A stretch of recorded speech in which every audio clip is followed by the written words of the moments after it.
good evening and welcome once again. Today I am going to introduce geography to all of you. I am not going to assume how much you know in geography, so I am going to play safe. I am going to begin from the scratch. I will begin with the first chapter of NCERT book, class 6th NCERT book. The name of the first chapter in NCERT's geography class 6th book is The Earth in the Solar System. This chapter could also be called The Earth and Our Solar System because it is about our planet and the place it occupies in our solar system and all other celestial bodies that make our solar system. It talks about what are the things that are there in our solar system, how do they influence our life on Earth, what is the position or place of Earth, what position it occupies in our solar system, what happens during the night, what are the things that we could observe. The chapter begins with a rhetorical question that what do you see at night when you look up into the sky? We see tiny shining objects. These tiny shining objects are not visible to our naked eyes during the daytime, but during the night time we can notice, we can observe all these shining objects. So why is it that in the morning, during the daytime, we are not able to see all these celestial bodies which are there all the time? Some of them are revolving, some of them are fixed in their position, but they are always there in the sky. Why is it that they are visible only during the night time? The answer is quite simple. During the day, the bright light of the sun does not allow us to see all other shining objects. During darkness, these shining objects become visible to our naked eyes. This is how the chapter begins. Then it goes on and talks about different celestial bodies in the solar system and the role played by sun in our solar system. Some celestial bodies are quite huge in size. They have their own heat and light, and they are made up of dust and gases. These celestial bodies are called stars. The sun is our nearest star. It is made up of dust and gases. It is huge in size. It could be called the head of our solar system. It provides gravitational force in the solar system to keep all other smaller members of the family together. If the sun had to disappear from the solar system for some reason, then solar system will collapse as all other bodies in our solar system will pull and push in different directions. So the role played by sun in our solar system is very important. It not only provides us with heat and light which make life possible on Earth, but it also provides gravitational force to keep all other family members together. The sun is at the center of the solar system. There are 8 planets. Remember, till 2006 there were 9 planets, but in 2006 NASA decided to strike Pluto off the list of planets because Pluto violated the rule of revolution around the sun. So now we have 8 planets. Pluto is considered to be a dwarf planet because it violated rule which it had to adhere to be described as a planet. So now we have 8 planets in our solar system. These planets have satellites. Earth has only one satellite, which is Moon, but different planets have different satellites. They could have one satellite, they could have more than one satellite. One of the planets in our solar system has as many as 17 satellites. So the sun is at the center of our solar system. 8 planets revolve around the sun, and the satellites that we have, the planets have, satellites revolve around the planets. A planet rotates as well as revolves. What is the difference between rotation and revolution? Rotation is when a planet moves on its axis. It is rotation which causes day and night. If the planets did not rotate on its axis, then there would be no day and no night. One part of the world would always see night, while the other part of the planet would always witness day.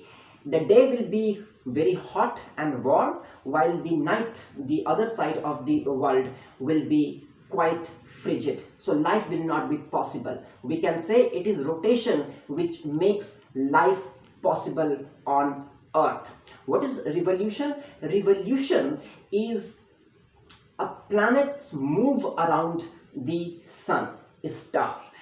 A planet moves on its orbit around the sun, and that orbit is elliptical. It is not circular, it is elliptical. The Earth revolves around the sun and it spins on its axis. Time taken by Earth to complete one rotation is 23 hours, 56 minutes, 4.09053 seconds. The time taken by Earth to complete one revolution around the sun is 365 days and 6 hours. We do not count 6 hours for sake of convenience, but these 6 hours are added after 4 years, and that gives us one extra day in February every 4 years. That is known as leap year. Remember, leap year is always divisible by 4. While watching the sky, you can also see different patterns formed by group of stars. These patterns formed by various numerous stars are known as constellation. One of the biggest, not one of the biggest, but rather the biggest constellation in our solar system is known as Ursa Major, or the Big Bear. Whereas one of the most easily recognizable constellation is known as Saptarshi, which is a Sanskrit compound word. Sapt means 7, Rishi means sage. So Saptarshi is a constellation made up of 7 stars. In English we call it a small bear. It is the most recognizable constellation. It is a smaller constellation, and this is a part of the big constellation which is known as Big Bear. In ancient times, when we didn't have compass and when we didn't have GPS, people used stars, position of a star, to navigate during the night time. Remember, stars are fixed in the sky. Planets revolve, satellites move around, but stars are always fixed in the sky, and that's why it helped people in navigating. So we have a south pole, a south star. Its position in the sky is always south. It never changes its position, and because it never changes its position, it was easy for people to use that star to navigate their way during the night time when they didn't have a compass or when they didn't have GPS. Some celestial bodies do not have their own heat and light. As I said, celestial bodies with their own heat and light are known as stars. Now, celestial bodies who do not have their own heat and light are known as planets and satellites. Remember, planets do not have their own heat and light. They just reflect light and heat of their nearest star around which they revolve. For example, Earth is a planet which reflects light and heat of the sun, which is its nearest star, and the sun is the star around which the Earth moves. Satellites also do not have their own heat and light. They also reflect heat and light of the star. Our satellite moon just reflects heat and light of the sun. Heat and light makes life possible, without which there will be no life on Earth or anywhere else, but we are talking about Earth because till now we have evidence of life only on this planet. And that's why we are talking about, whenever we talk about life, we talk about Earth. The word planet is derived from Greek word planetai, which meant wandering star. In ancient Greek, people believed that those celestial bodies which were moving, they were just wandering stars. They did not differentiate between stars and planets. So any celestial bodies which moved, which didn't have a fixed position in the sky, they were known as wandering star planetai, while those with fixed position in the sky were known simply as stars. Now let's talk about planets in little detail. And when we talk about planet, we begin with the Earth. Earth is fifth largest planet and it is third closest planet to the sun. We have evidence of life only on this planet, which is also known as blue planet. Earth is called blue planet because 2/3 of Earth's surface is covered by water, and when you observe Earth from outer space, it appears to be blue. That's why it is called blue planet. The nearest star of Earth is the sun, which, as I said earlier in the very beginning, that the sun could be seen as the mother or father of the solar system. It occupies center position in our solar system. We have only one satellite, the moon. The moon is 1/4 in diameter compared to our Earth, and when it comes to mass, the mass of moon is 1/6 of Earth, and that's why gravity on moon is 1/6 of gravity of Earth. If the gravity on Earth is, for example, 100, then the gravity on moon would be 100 divided by 16. That's a term of physics that you will read in physics, but we are not getting into that at the moment because we are just concerned about simple facts. It is NCERT class 6 geography book, so I'm not going to get into detail about gravity and all those things. All the things which are there in the class 6 book, that's it, not more than that. The moon is a satellite of Earth. It is a companion of Earth. It moves around the sun. It moves around our planet Earth. It takes 27 days to complete one revolution around the Earth, and it takes exactly the same time to complete one rotation. And this is the reason why one part of moon is always dark while the other is always bright. On moon, you will, if you are looking at moon during night, you will also see shadows. Those shadows are just mountains and plains and valleys. So moon is not a regular surface. It has mountains, it has valleys, it has shallows, that is depression and all those things. Then we have the solar system. The solar system talks about exactly the same thing which I just talked about. The solar system, the sun, 8 planets, satellites, and some other celestial bodies. What are these other celestial bodies besides the sun, planets, and satellites? These celestial bodies are asteroids and meteorites. What are asteroids? Scientists believe that 4.6 billion years ago, a planet exploded, and the remnants of this planet are called asteroids. Asteroids are found between the orbit of Mars and Jupiter, and they revolve around the sun. So what is the meaning of asteroids? The remnants, bacha kuch khucha cheez of a past planet. What are meteorites?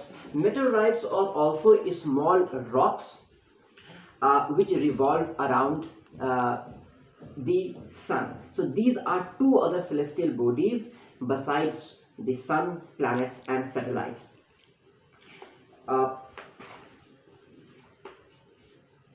All the 8 planets in the solar system move around the sun in fixed paths. These fixed paths are not circular in nature, they are elongated. These are called orbits. The paths on which planets revolve around the sun, rotate and revolve around the sun, are known as orbits. Mercury is the nearest planet to the sun. It takes only 88 days to complete one revolution. Pluto was considered to be the farthest planet from the sun. Now it is not a planet. Till 2006 it was considered a planet, and it was considered to be the farthest planet from the sun. It took 248 years to complete one revolution around the sun. So you can have an idea that the nearest is a planet, Mercury, takes only 88 days, while the farthest planet used to take 248 years. I am using the word used to because Pluto is no longer considered to be a planet. There is a discovery of a new planet, but it is not talked about because we don't have much information about it. The name of that planet is 2003 UB303. Because we don't have much information on that planet, we do not include it in the list of planets, and of course we are not going to talk about that new finding in this video as well. The Earth is the third nearest planet to the Sun. Inside, it is the fifth largest planet. It is called blue planet because 2/3 of our surface is covered with water. Life is possible only on Earth. There is no evidence of life on any other celestial bodies, on any other planets or satellites in our solar system. The Moon, our Earth has only one satellite. It rotates and revolves around the Earth. Moon takes exactly the same amount of time to complete one rotation which it takes to complete one revolution. That is 27 days, and that's the reason one side of Moon is always dark while the other side is always bright. It is 3,84,400 kilometers away from Earth. How far Earth is from the Sun? Earth is 150 million years 150 million kilometers away from the Sun. The Moon moves around the Earth in 27 days. It takes exactly the same time to complete one spin. As a result, only one part of the Moon is visible to us on the Earth. Now we move on to asteroids and meteorites. Apart from the stars, planets and satellites, there are numerous tiny objects in our solar system. These tiny objects are known as asteroids. Scientists believe that they are remnants of a past planet which exploded 4.6 billion years ago, and these asteroids are found between the orbit of Mars and Jupiter, and they revolve around the Sun. The difference in size could be staggering. The biggest asteroid is 530 kilometers in diameter, while the smallest asteroid is just 10 meters in diameter. NASA sometimes called asteroids minor planets, and NASA divides asteroids into 3 different categories. There is a C category, there is a M category, and there is S category. But we are not going to talk about those 3 categories because that is not part of NCERT syllabus, class 6 NCERT geography syllabus. So we are not going to get into the detail about the different asteroids, their composition and so on and so forth. But if you are interested, you can visit NASA's website and gather as much information as you wish. Then we have meteorites, which is the last celestial body in our solar system in this chapter. The small pieces of rocks which move around the Sun are called meteorites. Sometimes a meteorite comes in contact with the Earth, it enters Earth's atmosphere, but most of the times they burn off because the moment they enter Earth's atmosphere, the friction produced by Earth's atmosphere, they burn off the meteorites. Few times, except once or twice, they are able to hit the Earth. It is believed that dinosaurs were wiped off the surface of Earth because there was a huge meteoroid hit long ago. Then we have galaxy. Clusters of millions of stars is known as galaxy. Earth is part of Milky Way galaxy. Our solar system is part of the Milky Way galaxy, and our Earth is part of that solar system. In ancient India, people believed that the Milky Way galaxy was a moving river of light, and that's why in Hindi we call it Akash Ganga.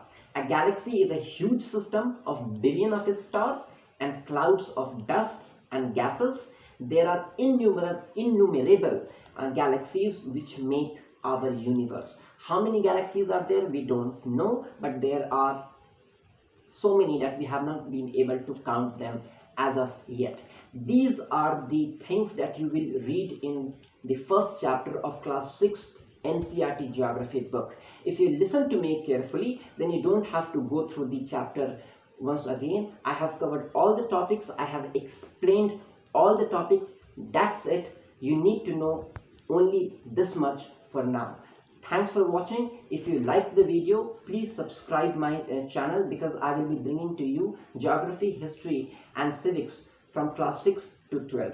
Thanks for watching. Bye for now.